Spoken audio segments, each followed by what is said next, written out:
Quel est votre enfant intérieur? Qui êtes-vous vraiment au plus profond de vous-même, dans votre moi profond, qui est en communication avec votre soi supérieur, votre âme? Bonjour, je suis Sandrine Shiva, thérapeute, énergéticienne, spécialiste des mémoires cellulaires et notamment des blessures de l'âme. Aujourd'hui, je vais vous parler de la blessure de rejet. Au travers de mon expérience, de mes compréhensions, de mes découvertes, eh bien, j'ai pu identifier que nous nous construisions tous sur une blessure noyau et les autres agissent en périphérie. Vous trouverez d'ailleurs d'autres capsules sur les autres blessures de l'âme qui vous donnent les grandes lignes de l'enfant intérieur à guérir. La blessure de rejet. C'est la blessure, la première blessure qui peut être activée. Pourquoi? Eh bien parce que tout va se passer déjà, ou tout peut se passer déjà dans l'intra-utérin.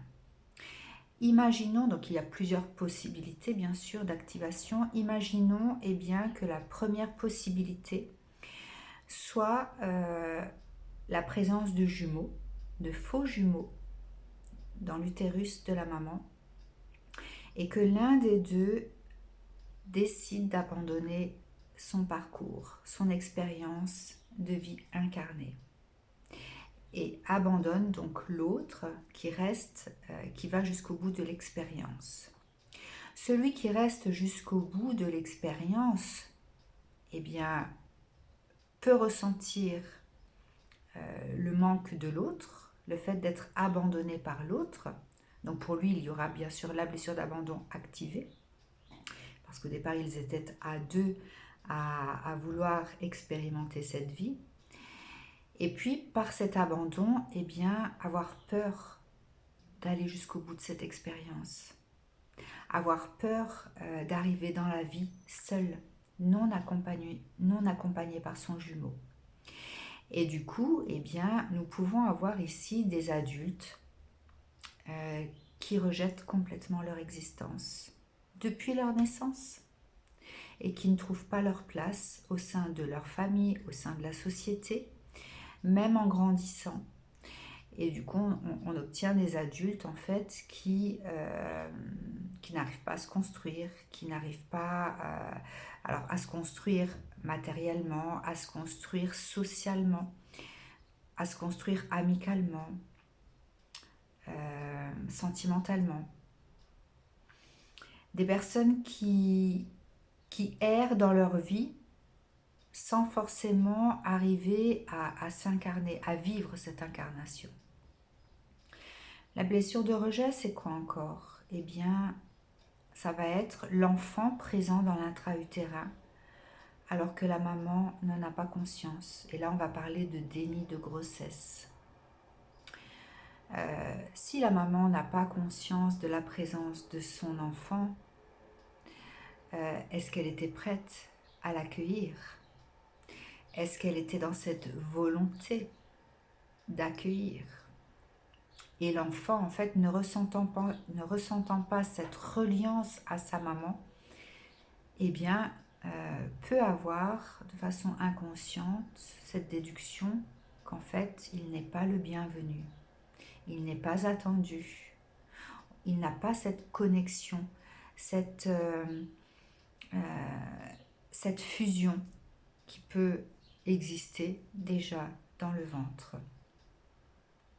Ensuite, autre possibilité, eh bien, la maman est consciente de sa grossesse, accouche de son enfant et se sent incapable d'incarner ce rôle de mère. Et du coup, en fait, eh bien, fait ressentir à son enfant qu'il n'est pas le bienvenu, que ce n'est pas le bon moment, qu'il est arrivé comme un cheveu sur la soupe, que c'est un accident de parcours, par exemple. Et du coup, en fait, tout tout ce que l'enfant va pouvoir percevoir et ressentir de sa mère, puisque l'enfant se construit aussi sur ce que la mère transmet de ses 0 à 7 ans, alors qu'il se construit sur ce que le papa va transmettre de 7 à 14 ans. Eh bien, durant ces 7 premières années où il est censé recevoir nourriture affective, euh, sécurité affective, complicité, il est dans l'apprentissage de la vie, eh bien en fait, s'il n'a pas cette importance en tant qu'enfant pour sa maman, parfois même il y en a qui disent j'ai été le brouillon de ma mère avant que mes frères et sœurs n'arrivent. La mère peut être maladroite, indélicate, ne pas savoir faire avec son enfant, comme si elle traînait un boulet, comme si ce n'était pas son enfant, mais l'enfant d'un autre. En fait, elle n'a pas ce comportement de la mère qui choisit son enfant. Eh bien, quel type d'enfant intérieur avons-nous ici? Nous avons un enfant qui se sent rejeté, qui ne se sent pas à sa place, qui ne se sent pas accompagné dans la vie, donc en sécurité, qui absorbe même les réflexions, les accusations, que c'est à cause de lui, par exemple, que sa mère n'est pas heureuse, ou que c'est à cause de lui que sa mère n'a pas pu se réaliser d'une certaine façon. Donc cet enfant va absorber tout ça au point finalement de se sentir exclu.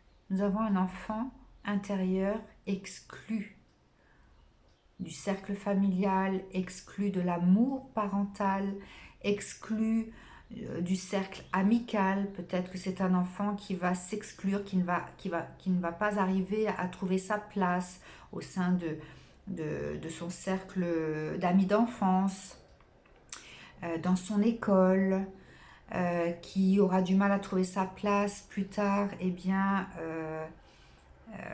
au niveau sociétal, au niveau de son travail.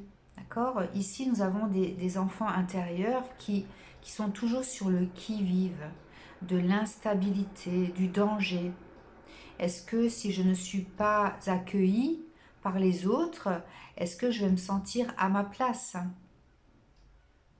Et si je ne me sens pas à ma place, ça me met mal à l'aise. Et si ça me met mal à l'aise, qu'est-ce que je fais? Je fuis. La blessure de rejet, c'est le masque du fuyant, celui qui a peur d'être dans la panique de la situation qu'il peut vivre.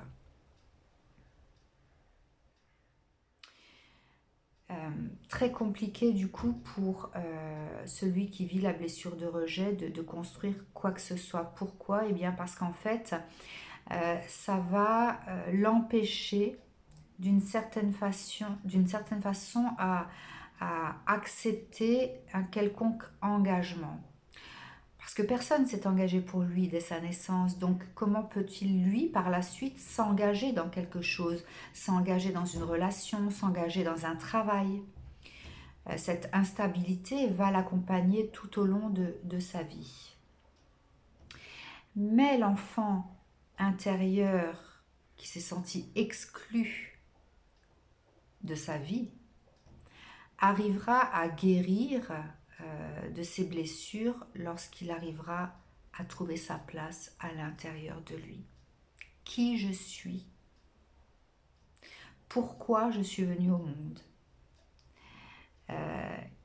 Qu'est-ce que l'incarnation ici veut dire pour moi? Quel est le message à recevoir? Ouais, pourquoi est-ce que je suis là?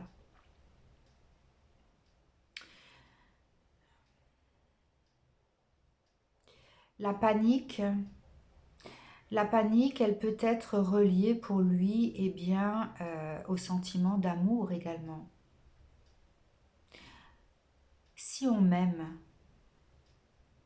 eh bien, est-ce que c'est vrai? Est-ce que je suis aimée pour de vrai? Est-ce que l'amour existe? Est-ce que le bonheur existe? Est-ce que moi j'existe? Si j'ai été rejetée depuis ma naissance, est-ce que j'existe vraiment?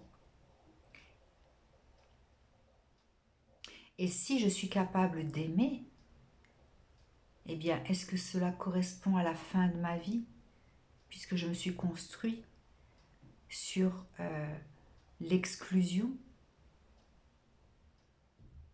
Si je dis je t'aime, je meurs à l'intérieur de moi, parce que je me sens en danger. C'est comme si je sautais le pas dans l'inconnu, comme le fou du tarot de Marseille.